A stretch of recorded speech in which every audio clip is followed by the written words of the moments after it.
Ассаламу алейкум, урматтуу Жалал Абад шаарынын тургундары жана коноктору. Мына азыр курортко темир ат тулпарымда кетип атат элем.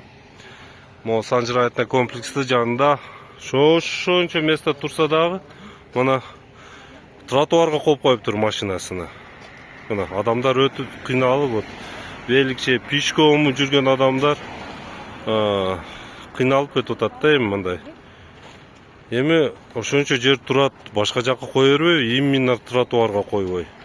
Мына. Тура элеби? Мына тротуарга коюп коюптур адамдарга, мына ыңгайсыздык жаратып.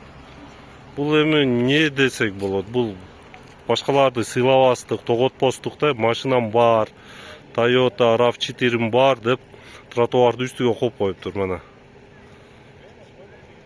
Шуга баа бергилечи туугандар. Туурабы же туура эмеспи?